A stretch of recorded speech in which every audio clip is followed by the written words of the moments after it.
السلام علیکم دوستو، اگر آپ زندگی میں سب کچھ جو آپ کے لیے جائز ہے وہ حاصل کرنا چاہتے ہیں تو ایک وظیفہ آپ کے ساتھ شیئر کرنا چاہتا ہوں۔ دل کی گہرائیوں سے اس وظیفے پہ آپ نے عمل کرنا، یقین مانیں جو آپ کی خواہشات جائز ہیں سب کچھ آپ حاصل کر لیں گے۔ ناظرین، اس دنیا میں کوئی نہ کوئی ایسا لمحہ ضرور ہوتا ہے جب بندہ تنہائی میں بیٹھا ہوتا ہے، دل میں کسک ہوتی اور یاد الہی دل میں بسیرا کر لیتی ہے۔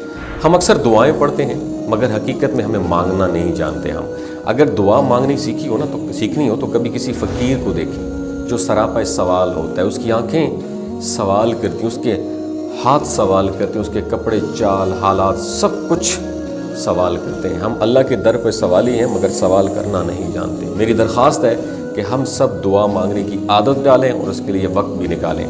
اکثر لوگ سمجھتے ہیں کہ سب سے زیادہ دعائیں مساجد، مدارس یا خانقاہوں میں مانگی جاتی ہیں، لیکن حقیقت میں سب سے زیادہ دعائیں جیلوں میں، کچہریوں میں اور ہاسپٹلز میں مانگی جاتی ہیں۔ وہاں ہر شخص سچے دل سے گڑ گڑا رہا ہوتا ہے، التجائیں کرتا ہے، آنسو بہاتا ہے، اللہ کو پکارتا ہے۔ اگر دل میں کوئی بڑی خواہش ہو، کوئی پریشانی ہو، کوئی مشکل درپیش ہو تو 2 رکعت نفل حاجت پڑھیے۔ پہلی رکعت میں آپ نے کیا کرنا ہے؟ سورہ فاتحہ کے بعد 11 بار آیت الکرسی پڑھنی، اور دوسری رکعت میں سورہ فاتحہ کے بعد 11 بار سورہ اخلاص پڑھیں۔ سلام کے بعد 3 بار سورہ یاسین پڑھ کے اللہ سے دعا کریں، پھر اللہ کے حضور عاجزی سے اپنی حاجت رکھیں۔ جو بھی مسئلہ ہو وہ اللہ کے حکم سے ضرور حل ہوگا۔ اگر دولت، روزی، عزت، سکون، رشتے یا صحت کا کوئی مسئلہ ہو تو دعا میں یہ سب مانگا کریں۔ جنت بھی مانگے مگر عام جنت نہیں بلکہ جنت الفردوس مانگے۔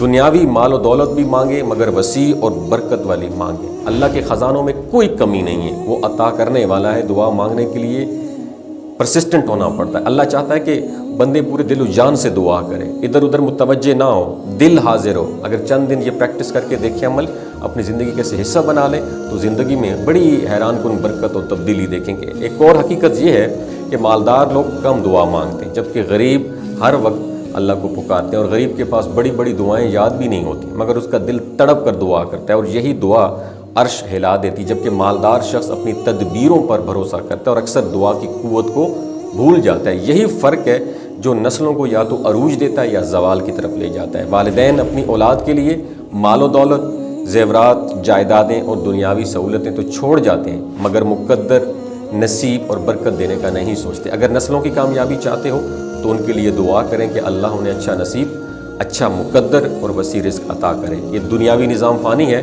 مگر جو کچھ اللہ کے خزانوں سے مانگا جائے وہ لازوال ہوتا ہے۔ جو لوگ اپنی زندگی میں اللہ سے مانگنا سیکھ لیتے ہیں وہ دنیا اور آخرت دونوں میں کامیاب ہو جاتے ہیں۔ اگر آپ اپنی زندگی میں سب کچھ حاصل کرنا چاہتے ہیں تو یہ عمل ضرور کیجیے گا۔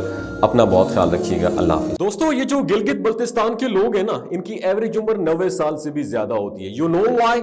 کیونکہ یہ لوگ شیلاجیت استعمال کرتے ہیں۔ شیلاجیت کے اندر 85 منرلز ہوتے ہیں۔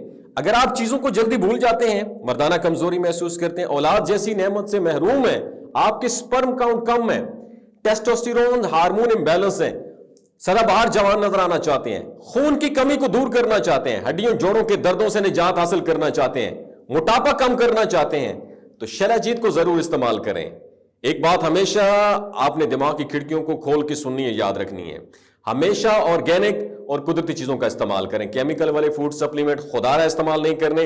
اگر آپ شیلاجیت کو آرڈر کرنا چاہتے ہیں تو ڈاکٹر حسن محمود کی پیور اینڈ نیچرل شیلاجیت کو نیچے دیے گئے نمبر پر واٹس ایپ کریں، آپ آرڈر کر سکتے ہیں۔ 3 باتوں کا خیال رکھنا ہے: حاملہ خواتین، ہائی بلڈ پریشر میں مبتلا افراد اور 15 سے 20 سال نوجوان نسل جو غیر شادی شدہ ہیں، سیکشول پاور کو بوسٹ کرنے کے لیے استعمال کرنا چاہتے ہیں تو ڈاکٹر کے ایڈوائس کے بغیر استعمال نہ کریں۔